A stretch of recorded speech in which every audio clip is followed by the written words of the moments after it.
வணக்கம் and welcome to 1008 soil project. Kulim மேரா estate Shri Mahamariamman ஆலயத்துக்காக 1008 கோவிலேருந்து ஒரு பிடி மண்ணை திரட்டிக்கிட்டு இருக்கோம்.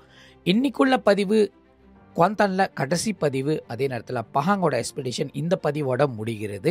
942வது ஆலயமாக ஸ்ரீ மகா காளியம்மன் ஆலயம் ஜலான் புக்கெட் ஊபி குவாந்தான் பஹாங்கில் இருக்கின்ற இந்த ஒரு ஆலயம் நமதோட சாயில் ப்ராஜெக்டில் 942வது ஆலயமாக இணைக்கப்படுறது.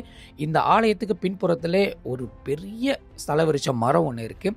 அந்த மரத்துலேருந்து தான் ஒரு படி மண் எடுக்கிறதுக்கு அனுமதியும் கிடச்சிருச்சு.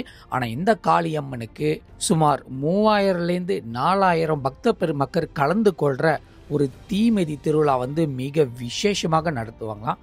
அம்பாளோட தரிசனம் பாருங்களேன். ஓம் சக்தி பராசக்தி. அவங்களோட ஸ்தல விருட்சத்துலேருந்து ஒரு படி மண் எடுத்துட்டு அம்பாளுக்கிட்ட நீந்திக்கிட்டு இந்த எல்லைக்கு இன்னொரு தடவை வரத்துக்கு வாய்ப்பு கிடைச்சா கண்டிப்பாக அந்த பூமிதி திருவிழா பார்க்க போகிறேன்னு ஆசை வச்சுருந்தேன். அழகான பூமிதி திருவிழா அழகாக வச்சுருந்தாங்க. அந்த இடமே பார்க்குறதுக்கு ரொம்ப அழகாக இருந்துச்சு. இந்த வேலை டெம்பிள் மேனேஜ்மெண்ட் நன்றி தெரிவிச்சுக்கிறேன். அடுத்து புக்கெட் சக்கீலா குவாந்தான் பஹாங்கில் இருக்கின்ற ஸ்ரீ முன்னீஸ்வரர் ஆலயத்திலேருந்து ஒரு பிடி மண் எடுக்க வந்திருந்தேன். 943வது ஆலயமாக ஒரு தாமானுக்கு பின்புறத்தில், அதே நேரத்தில் அவருக்கு பின்புறமே ஒரு மகா இடுகாடே இருக்குது. அதுக்கு நடுவில் தான் இந்த ஆலயமே இருக்குது. அழகாக வச்சு வழிபட்டுட்டு வராங்க. இதை சுற்றி நிறைய பைரவர்கள் இருந்தாங்க. அதே நேரத்தில் கோவிலை பார்க்கும்போது ரொம்ப ரொம்ப க்யூட்டாக ரொம்ப கொம்பேக்காக இருந்தாங்க. அந்த ஆலயத்துலேருந்து ஒரு பிடி மண் எடுக்கிறது எனக்கு பெரிய பாக்கியம். இந்த ஐயாவோட ஆலயத்துக்கு முன்புறமே பார்த்தோமா பெரிய ஸ்தல விருட்ச மரம் இருந்துச்சு. அந்த ஸ்தல விருட்ச மரத்துலேயும் ஒரு சாமியை வச்சு வழிபட்டுக்கிட்டு இருக்காங்க. இந்த வேலையை டெம்பிள் மேனேஜ்மெண்ட்டுக்கு நன்றி தெரிவிச்சுக்கிறேன். அடுத்து ஜலான் புக்கெட் ஊபி குவாந்தான் பஹாங்கில் இருக்கின்ற ஸ்ரீ சித்தி விநாயகர் ஆலயத்திலேருந்து ஒரு பிடி மண் எடுக்க வந்தேன். 944வது ஆலயமாக ராஜகோபுரத்தில் இருக்கின்ற இந்த ஒரு சித்தி விநாயகர் ஆலயத்திலேருந்து ஒரு பிடி மண் எடுக்கிறது பெரிய பாக்கியம்தான். கோவில் நிர்வாகமும் அழைச்சிருந்தாங்க. அதே நேரத்தில் அந்த அன்னைக்கு ஒரு உகந்த கால் பூஜை ஒன்று நடந்துருச்சு சிவபெருமானுக்கு. அதனால தான் பக்தர்கள் நிறைய பேர் இருந்தாங்க. கோவில் ரொம்ப அழகாக இருந்துச்சு. பெரிய காம்பவுண்டில், அதுவும் பழைய பேட்டர்ன்ஸில், இந்தமாரி ரவுண்ட் பேட்டர்ன்ஸ்லாம் இப்போதைக்கு இல்லை. ரொம்ப குறைவான கோவில் இருக்கிற பேட்டர்ன்ஸ் வச்சு மெயின்டைன் பண்ணியிருக்காங்க. அதே நேரத்தில் என்னென்ன தேவையோ அது மட்டும்தான் கோவிலுக்குள்ளே அம்சமாக வச்சுருக்காங்க. நல்ல அழகான வழிபாட்டு தலம் சொல்ல முடியும். உள்ளுக்கு வரும்போது மனசுக்கு ரொம்ப ரொம்ப நிறைவாக இருந்துச்சு. அதே நேரத்தில் காம்பவுண்டும் ரொம்ப பெருசாக இருந்துச்சு. இவரோட ஆலயத்துக்கு பின்புறத்தில் அவரோட ஸ்தல விருட்ச மரம் இருக்குது. அந்த மரத்துலேருந்து ஒரு பிடி மண் எடுத்துக்குன்னு சொல்லிட்டு உத்தரவு கொடுத்துருந்தாங்க. கோவில்காரங்க இருந்தாங்க. அதே நேரத்தில் கோவில்காரங்களோட கொஞ்ச நேரம் பேசுகிறதுக்கும் ஒரு வாய்ப்பு கிடச்சி ரொம்ப அழகான எல்லையிலேருந்து ஒரு பிடி மண் எடுக்கிறது பெரிய பாக்கியம் தான். இந்த வேலையில் குமரேசன் ஐயாவுக்கும் நம்ம பார்த்திபன் ஐயாவுக்கு தான் நன்றி தெரிவிக்கணும். ஏன்னா இவங்க தான் எல்லாத்தையும் அரேஞ்ச்மெண்ட் பண்ணியிருந்தாங்க. நான் மண் எடுக்கிற வேலை மட்டும்தான் எனக்கு இருந்துச்சு. எனக்கு என்னோடய வேலையை சுலபமாக்குறதுக்கு அவங்க நன்றி தெரிவிச்சுக்கிறேன்.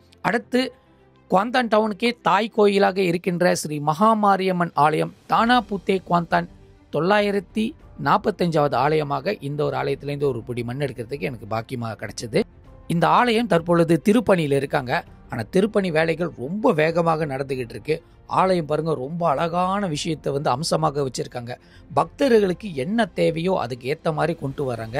இந்த வேலையில் ஆலய நிர்வாகத்துக்கு வாழ்த்துக்களும் நன்றிகளை தெரிவிச்சுக்கிறேன். நமக்கு ஒரு பிடி மண்ணு கொடுக்கறதுக்கு முன் வந்திருந்தாங்க. மேலுக்குள்ள சுவரில் பார்த்தீங்கன்னா அவ்வளோ அழகான அம்பாளோட படத்தை தத்துரூபமாக வரைஞ்சி வச்சுருக்காங்க. இந்த ஆலயத்துக்கோட திருப்பணியில் நீங்களும் கலந்துக்கணுமாறு கேட்டுக்கிறேன். உங்களோட முடிஞ்ச அளவுக்கு கான்ட்ரிபியூஷன் கொடுக்கலாம். மகா கும்பாபிஷேகத்தை கலந்து அதுங்க உள்ள பக்திகளும் அதே நேரத்தில் அவங்களோட அருளும் பெற்றுக்கொள்ளலாம். கோவில் முழுவதும் பார்த்தீங்கன்னா பஞ்சவர்ணத்தில் வடிவம் அமைச்சு அழகழகான வண்ணத்தை வச்சு தீட்டியிருக்காங்க. அதுக்குண்டான செலவே பெருசு தான். இப்போ நீங்கள் பார்க்க போகிறது இந்த எல்லையோட தாய் கோயிலாக இருக்கின்ற மகாமாரியம்மனை பார்க்க போகிறீங்க. பாருங்கள், ரொம்ப அழகாக ரொம்ப விசேஷமாக நல்ல தத்துரூபமாக செதுக்கப்பட்ட இந்த கருஞ்சிலையில் அம்பாளோட காட்சியை பார்க்குறதே மிக விசேஷம். அம்பாளோட உற்சவமூர்த்தியும் ரொம்ப ரொம்ப அழகாக இருக்காங்க. இந்த அம்பாள் உருவானதே சுமார் 120 வருஷத்துக்கு மேலே இருக்கும். அதே நேரத்தில் இவங்க ராஜகோபுரத்தோடு இருந்து இந்த எல்லையை பாதுகாத்துக்கிட்டு வராங்க. அதை பார்க்கவே மனசுக்கு ரொம்ப ரொம்ப நிறைவாக இருந்துச்சு. பாருங்கள், இந்த வண்ணத்தீட்டின படத்தை பார்க்கும்போது அதுவும் விநாயகரோட படங்கள் வச்சு இந்த கோயில் செஞ்சுருக்காங்க மகாமாரியம்மன் கோயிலுக்கு. அது பார்க்கவே ரொம்ப ரொம்ப வித்தியாசமாக இருந்துச்சு. இவங்களோட ஸ்தல விருட்ச மரத்துலேருந்து ஒரு பிடி மண் எடுக்கிறது ரொம்ப ரொம்ப பாக்கியமாக தான் நான் கருதுகிறேன். அடுத்து நம்ம போக போகிற கடைசி கோவில், திடீர்னு குமரேசன் ஐயா சொல்லியிருந்தாரு ஒரு கோவில் இருக்குது அங்கே போகலாமா, அந்த கோயிலில் அனுமதி கிடச்சிருக்கு.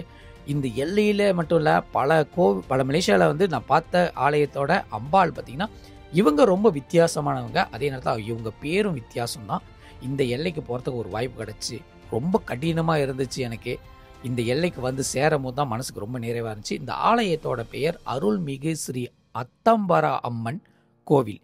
இந்திரா மக்கோத்தா லப்பாம்பிளாஸ் குவாந்தான் பஹாங்கில் இருக்கின்ற இந்த ஒரு ஆலயத்திலேருந்து ஒரு பிடி மண் எடுக்கிறதுக்கு எனக்கு அனுமதியும் கொடுத்துருந்தாங்க. நான் வரும்போது திரையை போட்டு வசி அம்பாளை வந்து பார்க்க முடியல.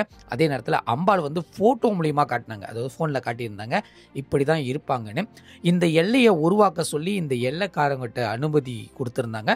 அவர் ஏற்றுன இந்த எல்லை வழியாக தான் இவ்வளோ அளவுக்கு தான் இருக்கணும், இவ்வளோ விஷயந்தான் இருக்கணும், கோவிலுக்கு இவ்வளோ தான் பணம் கட்டி இந்த கோவில் கட்டுறதுக்கு ஆரம்பித்தாங்க. வெறும் 80,000 வழியாக 1,00,000 வழியில் கட்டினாங்க. அது ரொம்ப ரொம்ப விசேஷமாக தான் இருந்துச்சு. நான் முதல் முறையாக ஒரு டுரியா மரத்துலேருந்து அவங்களோட ஸ்தல விருட்சமாக ஒரு பொடி மண் எடுக்கிறது இந்த ஆலயம் தான். பல மரத்துலேருந்து மண் எடுத்திருக்கேன், ஆனால் டுரியா மரத்துலேயும் எடுத்த முதல் கோவில் இந்த ஆலயம் தான். பஹாங் எக்ஸ்பெடிஷன் ஆஃபிஷியலி முடிஞ்சிருச்சு. இந்த வேலையில் உதவி செஞ்ச திரு விஜய் அவர்கள் எங்களோட கோவில் நிர்வாகம் சார்பாக நன்றிகளை தெரிவிச்சுக்கிறேன். ஏன்னா அவங்க ஸ்பான்சர் பண்ணியிருந்தாங்க. அதே நேரத்தில் இங்கே இருக்கிற தம்பிகள் ரஜீவன், கென்யா குணா, மற்ற நபர்கள், குமரேசன், பார்த்திபன், இவங்க எல்லாரும் எனக்கு உதவி செஞ்சுருந்தாங்க. அவங்க இல்லைன்னா கண்டிப்பாக இந்த பயணம் வந்து முடிஞ்சிருக்காது. அடுத்து நம்மளுக்கு வந்து குறுகிய நாளில் சில கோவிலோட எடுத்து முடிக்கணும். அதே நேரத்தில் பயணங்கள் மிக விரைவாக முடியறதுக்கு இருக்குது. தொடர்ச்சியாக நீங்கள் சப்போர்ட் பண்ணிக்கிட்டு வரீங்க. அதுக்கு நான் எவ்வளோ நன்றி சொன்னாலும் எனக்கு பத்தாது.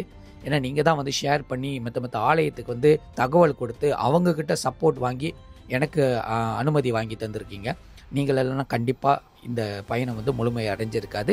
இது போன்ற தொடர்ச்சியாக சப்போர்ட் பண்ணுங்கள். இன்னும் கொஞ்ச நாளில் 1008 soil ப்ராஜெக்ட் பயணங்கள் முடிய போகுது. எனக்கு கொஞ்சம் தான் இருக்குது, அதை நான் எடுத்துருவேன்னு எனக்கு நம்பிக்கை இருக்குது. கண்டிப்பாக அந்த அம்பாளோட கோவிலில் பூமி பூஜையெல்லாம் கண்டிப்பாக நீ வந்து கலந்துக்கணும். இது அம்பாளோட உத்தரவாக எடுத்துக்குங்க.